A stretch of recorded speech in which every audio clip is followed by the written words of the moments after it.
the Big Three, Fantasy Alarm TV. I'm your host, Ray Flowers. Let's talk some quarterbacks here as we get to the point of reviewing what happened in Week 12, looking forward to Week 13.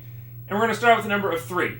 That's the number of touchdown passes the last 3 games for Marcus Mariota of the Titans. Now, he threw all 3 of them in Week 12, but folks, 3 touchdowns in 3 games for Mariota. He's simply not as effective as you think he is in the fantasy game. In fact, in 4 of 9 games this season, 44% of the action.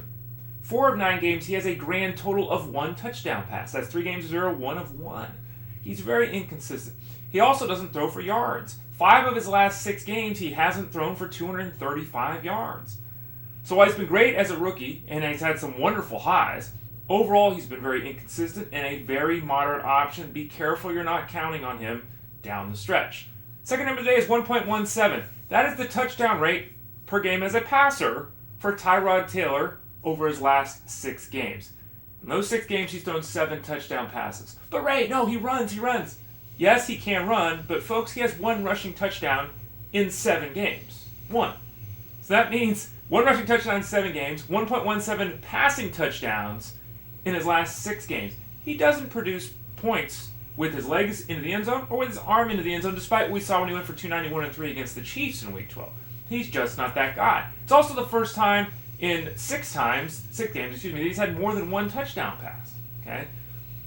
He's a decent option in DFS because of his cost. In the season-long game, he's not a good play. Be very careful you're not counting on him, thinking that what you saw happen in Week 12 is going to happen moving forward. It won't.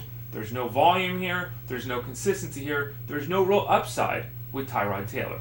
And then the final number today is 2.33 as the number of touchdown passes as an average the past 3 games for Ryan Tannehill. I get it. Tannehill has been disappointing. The Dolphins' offense has been disappointing. Okay. But still, the pace that Tannehill has shown the last 3 games with the touchdown pass would equate to 37 touchdown passes over the course of the season. That's terrific. He's also only thrown 2 interceptions his last 4 games. That's terrific.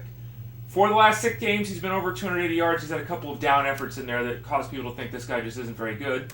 And while overall he has failed to live up to expectations, we're still talking about a performer that's solid, a guy you can pretty much always turn to and think you're going to get some decent work. I'm not talking about the real world where he hasn't taken a step. I'm talking about the fantasy game. And in the fantasy game, every week Tannehill's in that 10 to 15 range of the quarterback spot. So when you can start with a decent degree of confidence that he's going to produce some numbers and not kill you in the fantasy game. I'm Ray Flowers, FantasyAlarm.com. Don't forget to visit us, FantasyAlarm.com/winning, I was going to say. Yeah, you can check that out. See our draft guide offerings and all that. And everything else we have to offer at FantasyAlarm.com.